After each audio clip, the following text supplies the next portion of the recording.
Hey guys, Professor Bill, Comic Book University. War of Realms, issue number 5 of 6. That means it's almost over, right?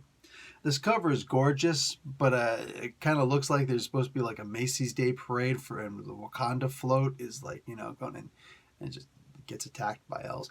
None of this actually happens. This doesn't happen. There's no Macy's Day float.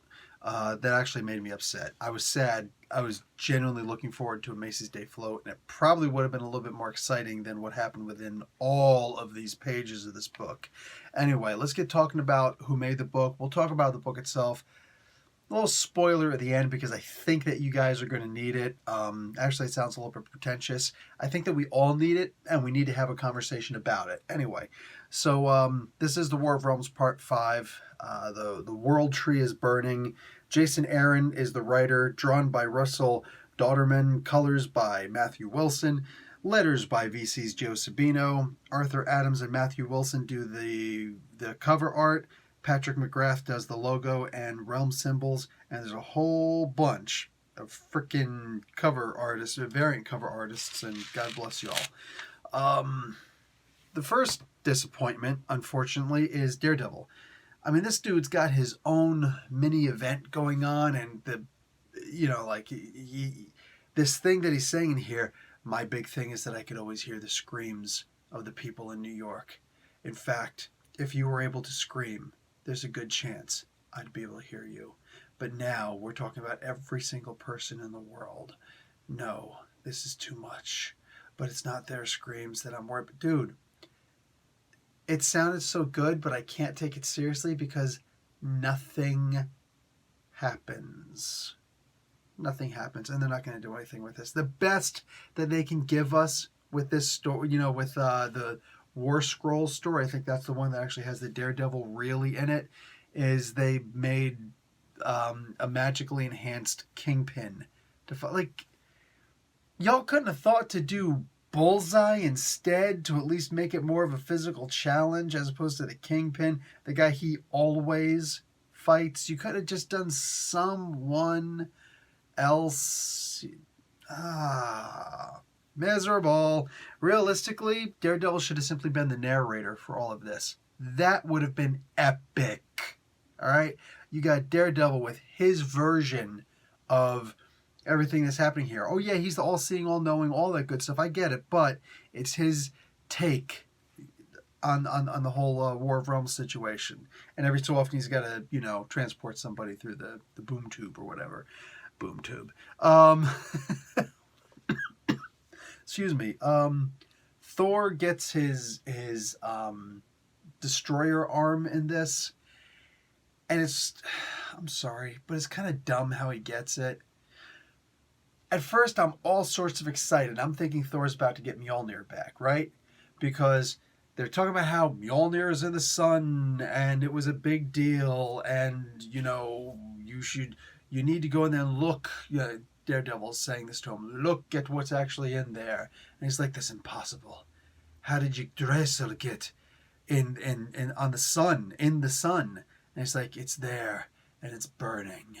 And he's like, "My father." And you go back to ancient, Norse mythology. Thor's father, Odin, sacrificed himself for 9 days on a branch of Yggdrasil. And actually, I think it was on the trunk of Yggdrasil. Anyways, whatever. It was there on that world tree.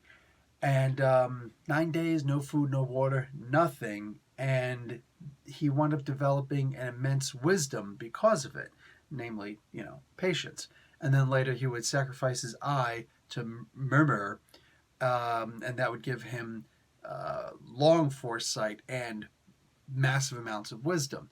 So I get that Thor can only go here because time is limited. He can only go for like a couple minutes maybe, but it's like you flew in to sacrifice yourself on the tree, and the most you got out of this was the destroyer's arm, the destroyer armor, but the whole armor is getting jacked up, left, right, front, and center, and nobody cares, but somehow it's going to be cool on Thor.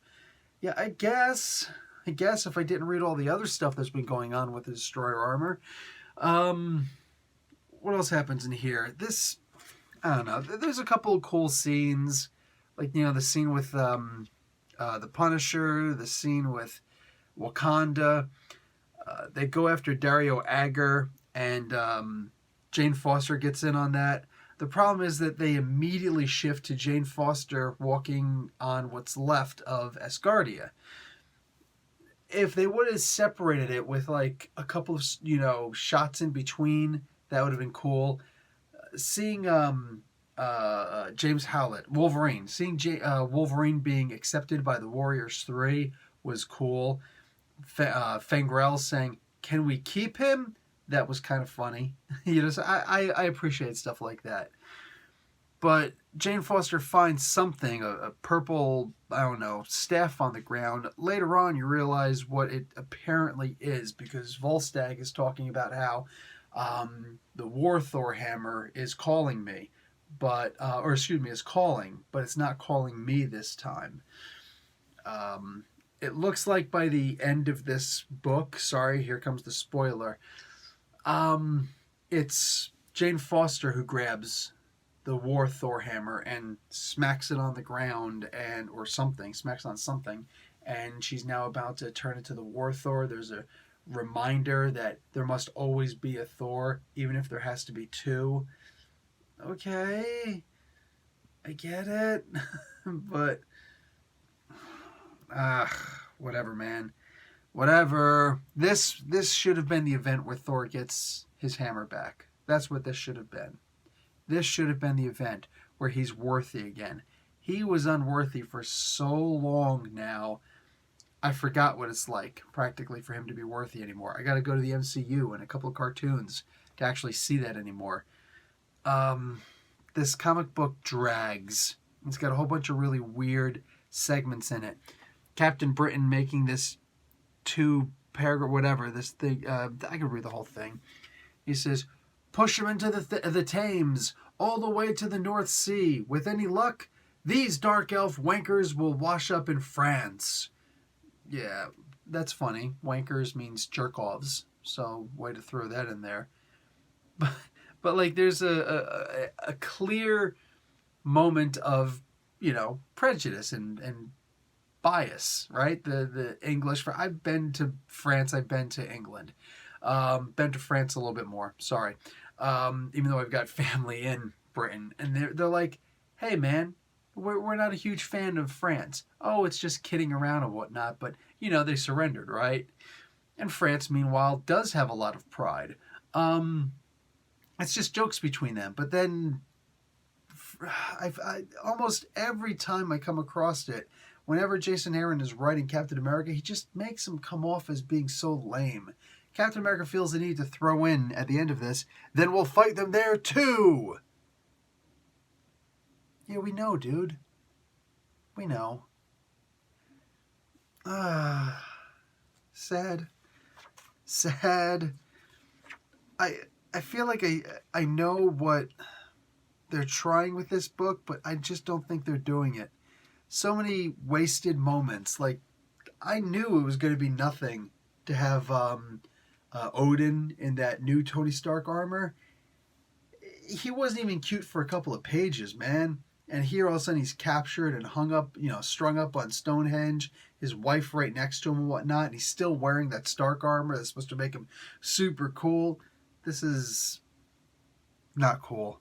Anyway, the end of this book, at this point, this is where Jane Foster smacks that broken staff. It looks like it might be the remnants of the War Thor hammer. We'll see. So, oh boy. I appreciate that Jason Aaron has a very evident hard-on for Jane Foster. That's fine. That's healthy.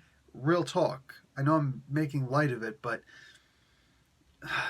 like, it's a bit much, man. It's a bit much. You killed Brunhilde just so so that Jane could become the new leader of the Valkyrie.